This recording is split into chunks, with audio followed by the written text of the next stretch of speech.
Hi guys, welcome back to episode 5 of South Coast Supremacy. I have come back a little bit early because we are exactly halfway through the season and I thought this would be a good time to recap on what we've done, what are the plans for the rest of the season, and also see where we are in the league.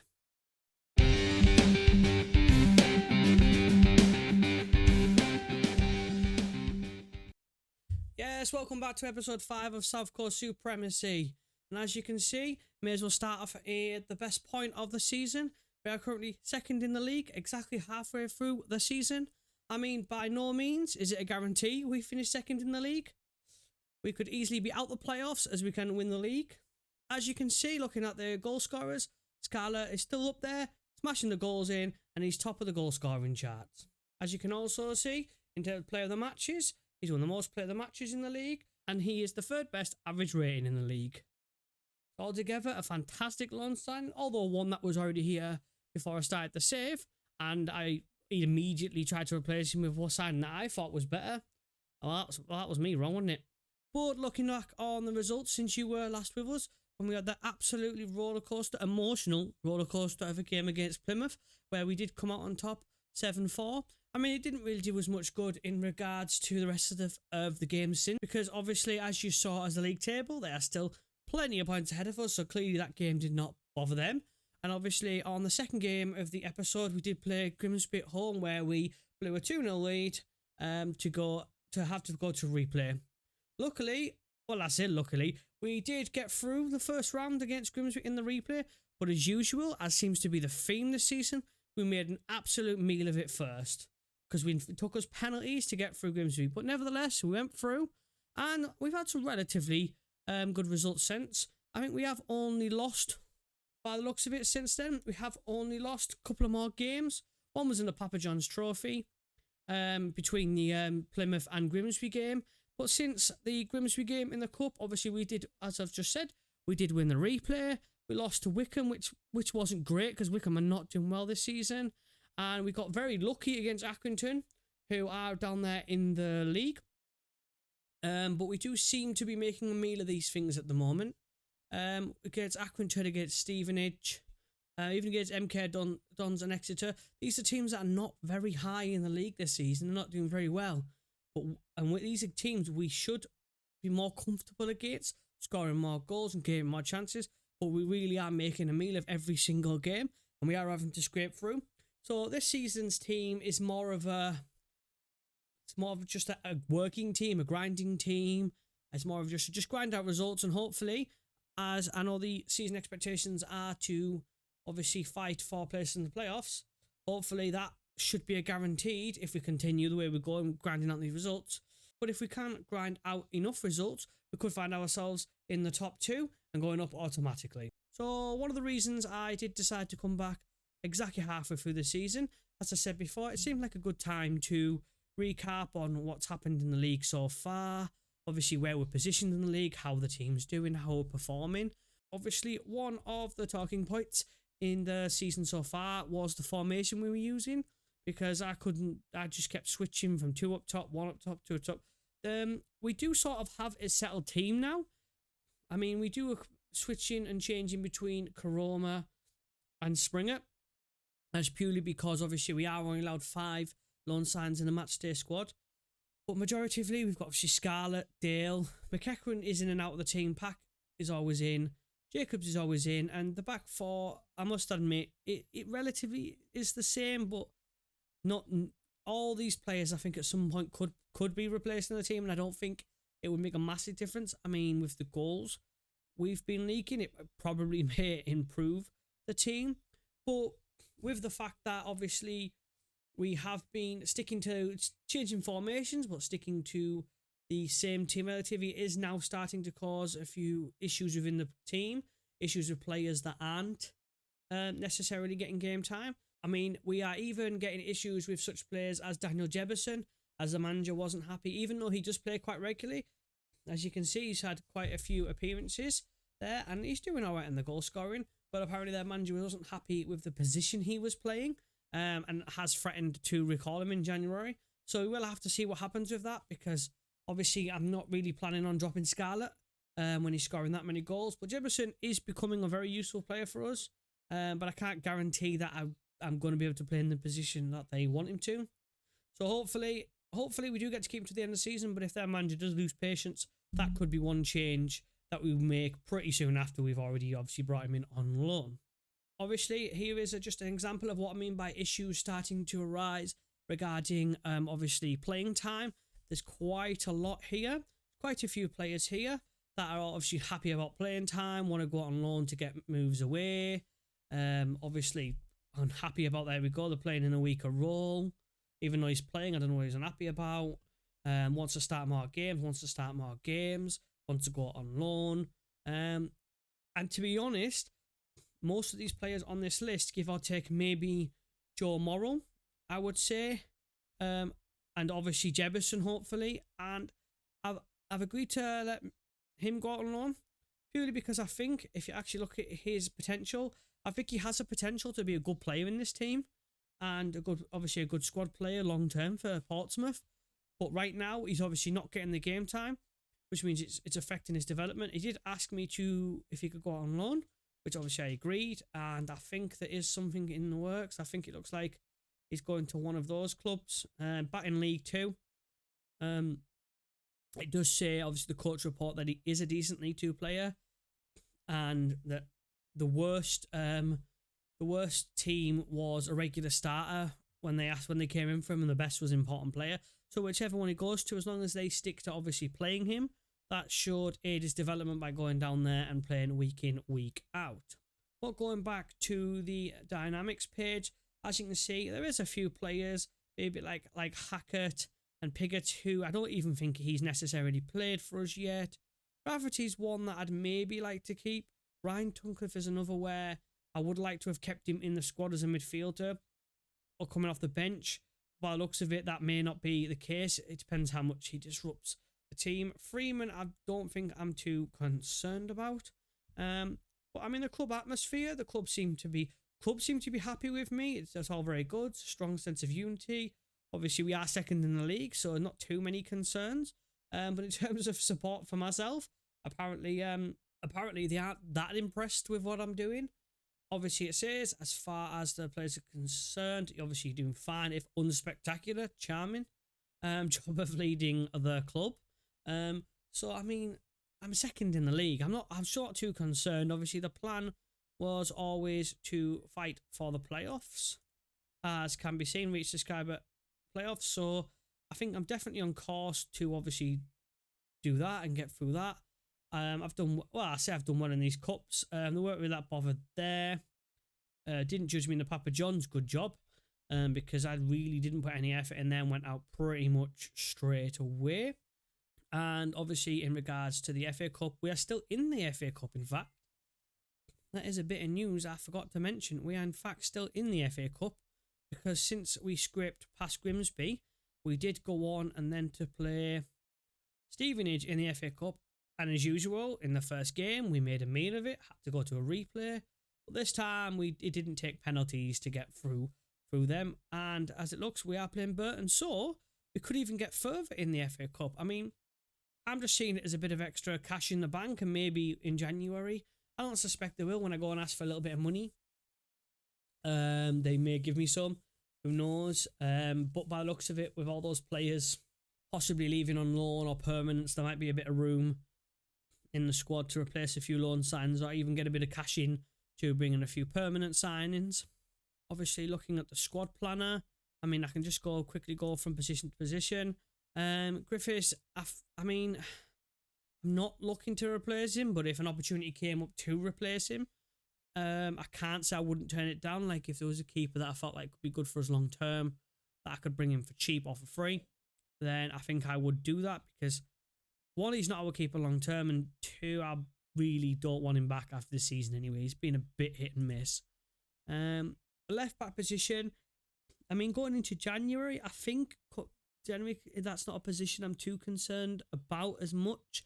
Obviously, we have issues with like Rafferty and stuff like that, but I think we've got enough cover there. Swanson's been playing regularly. Rafferty, I don't think I'll be too concerned, because I think he will get enough game time to keep him happy. The defence is a position where I may, if obviously I won't be able to bring any loan signs in, I've got too many in. If I can replace, that's a different story, but I won't be able to add any more loan signings. But centre-back is a position where if I can improve and maybe make it a bit younger as well, I think I will do, because as you can just see looking at the results, we can't keep many clean sheets. Defensively, we're poor. We're always conceding the first goal in the first 15-20 minutes. Now, I'm not saying that isn't nothing to do with my tactics, and maybe it's something I have to adjust, but obviously there is different ways to sort that out. But there's not many clean sheets we keep. So it's something that if I can address it, I will address it. And obviously it's the same with the other centre-back position. Rafferty, as I said there before, will play it on the right-hand side, or he can play on the left. So I'm not too concerned about his worrying about going anywhere. The two central midfielders, this is the area where I feel like I might be a bit heavy with positions. Lots of defensive midfielders, not enough attacking midfielders, not enough midfielders want to go forward, which also could be the concern in regards to not killing off games, not scoring enough goals. So obviously I think the likes of Pack stay, Morrill stay, McEachran and Lowry, but I could see Tunnicliffe going. Thompson's just come back from injury. He's going to go out on loan. I don't know why he is there. I mean, I'll remove him. Obviously Springer's not really a midfielder there. So, I mean, you're looking at possibly 1, 2, 3 leaving out on loan, which obviously changes the depth of there. But then I'm only really in one competition. I'm only really in the league. So I'm not too concerned about needing too many players for that position. Just enough to cover any injuries. This is something I said at the beginning of the season I'd like to address, and I thought I was able to address it with George McEachran in this attacking midfielder role. But I never really play him there, and when I have played him there, I've not really felt any benefit. It's not really seen that he's done much of a job. So, again, a bit like in the centre-back position, do I have enough cover to get me through to the season? Probably. Do I think it's good enough to fight for the playoffs, maybe get top 2? Absolutely. But if an opportunity comes up, like I said again, to strengthen in that area, I think that is definitely a key area I'd love to strengthen, because obviously if we are able to strengthen and push on to secure top 2, obviously that would be a very good idea. And in regards to the wingers, I think it's safe to say I've got quite a few wingers. I mean, Hackett's obviously wanting to leave, and I think he's been listed for loan, so I think he'll be going out on loan sometime soon, because I think he wants to go at the end of the season. I wouldn't be completely surprised, obviously, if there's a couple of more that go out. Obviously, Derby want him permanently, and he's out of contract. Karoma is apparently wanted by Derby, and hopefully that won't affect us. But we've got Curtis, Dale, Springer, Karoma. So that's 4, and it'll be the same on the other wing. Dale, Karoma, Springer. See, Jacobs is there. I think there's a couple of these under 18s, which I think may possibly sell, but I could quite happily let go out on loan. I think the striker position is pretty much not a concern. Obviously, Jefferson. I mean, if Jefferson goes, we may have to look at replacing. Obviously, we've got Scarlett up there, who's obviously absolutely flying. Colby Bishop is having a few concerns. He is one of the players that is possibly wanting to go. I don't really want to lose him, because I do actually quite bringing him off the bench. But again, if he goes, who knows? Maybe we can bring a couple of players. Maybe we can bring a player in to replace him. Pigger is someone where I don't know if we'll have the option, but if we do have the option, I'm going to send back to Ipswich, because I don't actually think he's played for me this season. Nope, he hasn't actually played for me this season, and I can't really see me playing him this season. So that's going to leave me with maybe three and a bit strikers, 3 strikers, and obviously players like Karoma and Curtis who can fill in there if needs be. And with me still not decided whether I'm doing the 1 or the 2 up top. 3 with a bit of cover seems like enough to get us through to the end of the season. But just briefly going back to this position, I mean, as you can see, Jacobs play there pretty much every game, and that isn't necessarily his best position. So again, that's probably the key area of concern.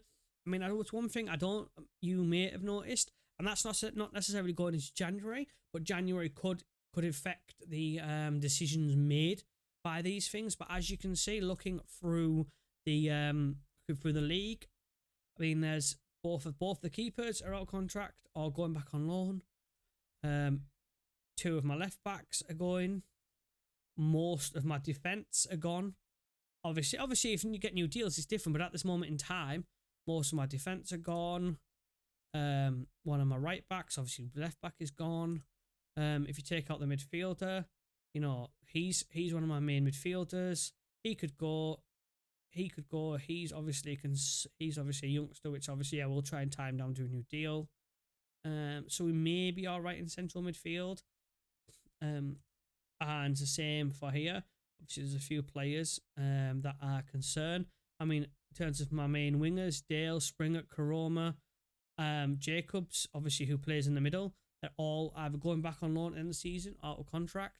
So just having a brief look there, you're looking at 1, 2, 3, 4, 5. You're probably looking at about 10. I mean, my entire wingers are all gone at the end of the season. And it's not that I won't tie any of these down to a new contract in the next couple of months, because I think there is a couple that don't. But I'm also conscious that I think these players are good enough to get us out of this division. Yes, I do. I think these players are good enough to grind out enough results to try and sneak out this division. But when we do leave this division, do I think these are the players that can keep me in the Championship? I don't think so. So as much as it's obviously, I've got to be conscious of not letting that many players go and having to replace it all with, I can't imagine the budget next season is going to be much at all. But at the same time, I only want to tie down the players that I feel like could benefit us long term. These are decisions that obviously are not January decisions, but I think, if offers do come in January, I think they're definitely things that I'll have to consider. And it's the same up top. I mean, you've got all my main strikers on loan, my second main strikers on loan. I got another striker there who doesn't want to be here anymore. So that's another position where I'm basically going to have no strikers left going to the next season. It'd be pretty cool to get Scar on loan again, but again, we won't know going until next season. I mean, there's probably the best example is looking at that.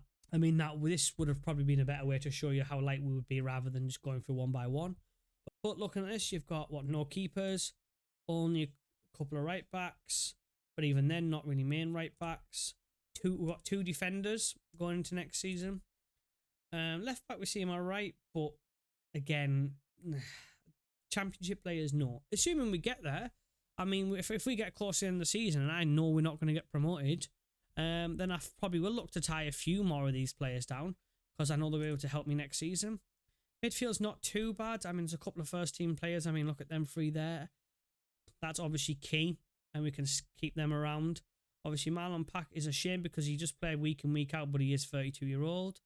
But in the wings, I mean, Hackett wants to go. Harrop isn't even our player. So on the wings, we've got 1, possibly 2 players. In the middle, we've got one of the wingers. And up front, again, he wants to go. He's not a striker, and he's a striker, but wants to go. So if we get to the end of the season, we've got a lot of players to replace. But just to summarise, going into the second half of the season, obviously we are in an absolute fantastic position at the halfway mark. There's no guarantee we'll still be in this fantastic position at the end of the season. But obviously going into the second half of the season, if we can keep this up, we can do well. Obviously, we are going to need the likes of Scarlett to continue to perform. I mean, in terms of January, I think we could have a busy January transfer window, but I feel like that's probably more players going out than players coming in. I mean, like, as I have obviously just said, if there is positions we can improve, and if there is, obviously, if loan signings, if managers aren't happy because their player isn't getting played and all that blah, blah, blah, blah, blah, then obviously that does free up loan signings, obviously loan places in the squad, which means obviously I'm definitely going to go try and find some absolutely bargain loans to help with this squad. But I just thought I'd come back a little bit early in the series. I know I said come back at the end of January when we play an important game against, I think it was Barnsley, I'd said, which at the time I hadn't realised how important that game could be. I just thought it was one of the big teams. But looking, as you can see, looking at the league table, it could be a 6-point. It could be a very big game. They could, obviously, to see where we are in terms of the league then. But if I was to edge my bets, I would say going into the transfer window and going to January, I think we're going to be busy, but is busy more on thinning the squad than actually replacing the squad. But obviously, we will come back at the end of January. Like I did say in the last episode, we will play the games against Peterborough, and obviously we'll do transfer deadline day, and obviously summarise the ins and outs of January and see where the squad, see where we are in the league and see what the status of the squad is at the time, as to whether I feel like we're stronger, weaker, missed out on a few players, or lost a few key players, and then we'll just go from there. Obviously, I will play Barnsley in that game as well, because by the looks of things, it is going to be a key game in the season. There obviously will be no games in this episode. Like I said, this was just a brief recap of what's happened in the first half of the season, and obviously the state of the squad, the state of the team, who's happy with me, who isn't happy with me. That's a bit 50-50 at the moment. Obviously, where I feel like we could strengthen if the opportunity does come, and obviously the key players in the team and players I'd like to keep around for at least the end of this season to hopefully help us get out of this division. But I do appreciate people coming out and obviously watching this video, obviously this quick recap video, and hopefully we can all get excited for the second half of the season, and in just maybe 3-4 episodes time, I'm not entirely sure, hopefully we'll get promoted. But again, I do appreciate any support. If you do like the series and you do want to see more, feel free to like and subscribe to the channel. Leave a comment down below. Let me know what you're thinking of the series so far, how you're thinking of Portsmouth doing in real life so far, thinking with their new manager, how they're getting on. Obviously, I know a few of the players that are there now are not necessarily here on this save, but let me know what you think. But again, like, subscribe to the channel. Let me know how you are enjoying the season, if you're enjoying the season, and what you're enjoying about it. And obviously, I will see you guys in episode 6.